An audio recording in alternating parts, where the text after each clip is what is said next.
Today I'm going to compare the Elite Option 6 with Mathews Halon 32 6. These are both new bows, and they are both the flagship bows for the respective companies. There's not a lot known about the Option 6 as it just recently came out, even though people are more familiar with the Halon. This is the Halon 32, by the way. And of course increased its axle to axle length from last year's Halon. And this increases apparently hold and better string angle.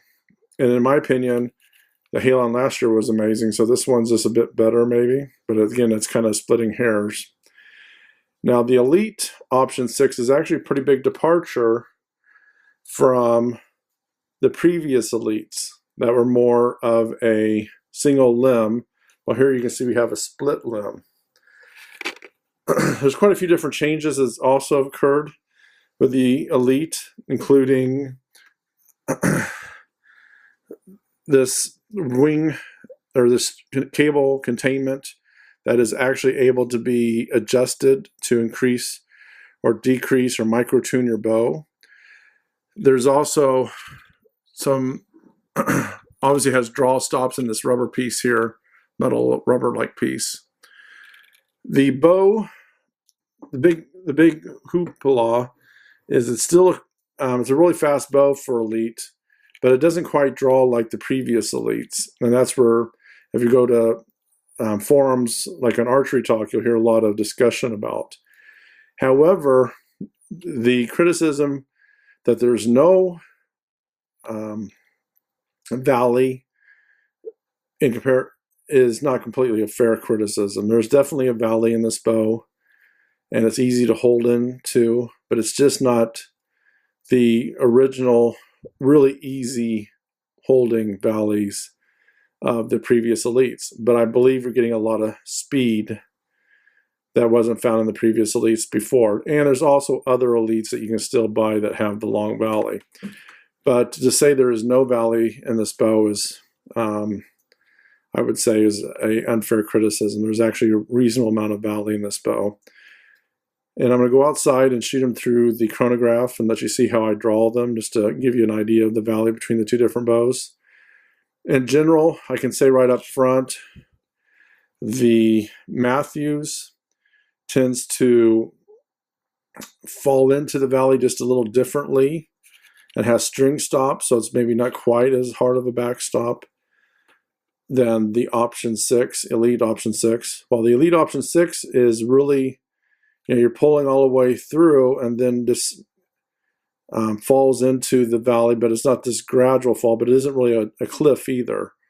It's smooth right into the valley, and then again, it's not bad to hold in that valley, but not anything quite like the previous Elite valleys where you had to feel like you had to push it forward. But again, it's not bad to hold into those valleys if you're familiar with speed bows. Then we go outside and shoot them. And see what you think. Bye. All right, so I'm going to go ahead and shoot the Option 6 through. This is a binary cam system with limb stops, and I think the bow shoots really well, holds really well, not a lot of vibration, pretty dead on the shot. I just think there's a little bit more noise than I was expecting from the bow, but otherwise it's a really quiet bow, or good bow. Draw stiff, then right into the valley. There's a real valley here. I couldn't do this otherwise.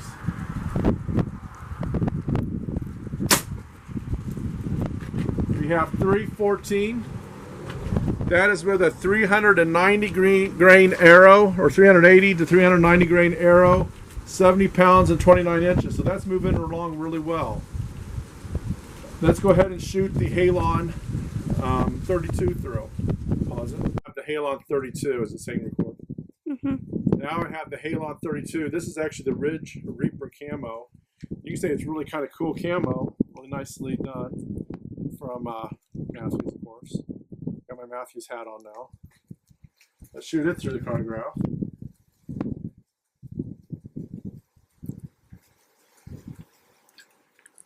Good valley again, see that? Excellent valley. Just fell right into it. We had 320. So both of these bows are shooting pretty close to the same speed. This is also a 70-pound bow set at 29 inches, at least according to the manufacturer for both of these bows. This bow has a slightly faster IBO, and but they're shooting both very similar speeds.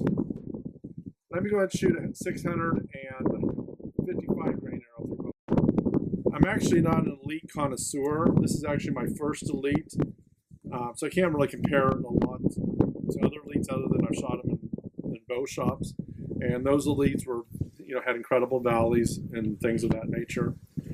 It's kind of funny because PSE now has the 90% let off, and they've actually become more elite-like from the previous elites, that is, while this elite option 6 anyway is more like the other speed bows. But there's a lot of other elites out there, of course.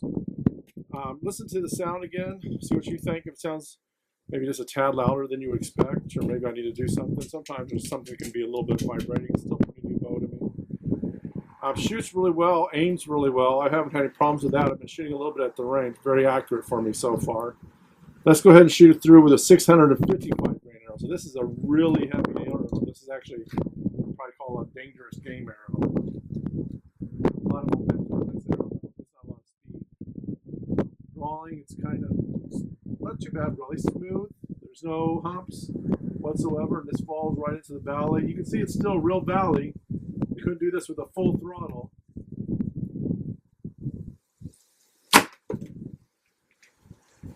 That's not a correct speed. Let me shoot again. Pause it, please. The thing about chronographs, this is actually a balmy January day in Illinois. I mean, I'm wearing shorts. It's too windy. It's always too windy in Illinois, it seems like. And but anyway, so the chronograph always has a little hiccups when you got different sun and things of that nature outside. So I'm going to reshoot this 655 grain arrow. But I think some of the criticisms of the bow being not having a valley at all is unwarranted. This really does have quite a bit of valley. So I'm going to go ahead and shoot this 655 grain arrow again through. Draw smooth, and then this is a decent valley, really, guys.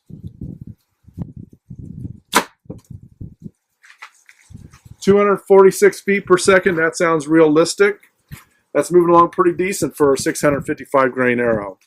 Let me go ahead and shoot the Halon 32 through it. Thank you. Get the whole bow in. So now I'm going to shoot the Halon 32 again through. This IBO is a little bit higher, but again, it has 85% let-off mod on it.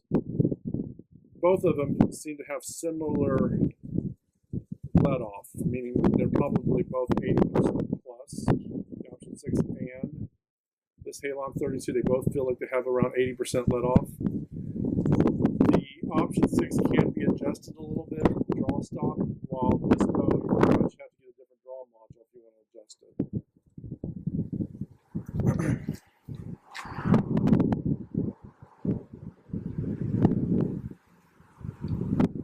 Really smooth, easy to hold again.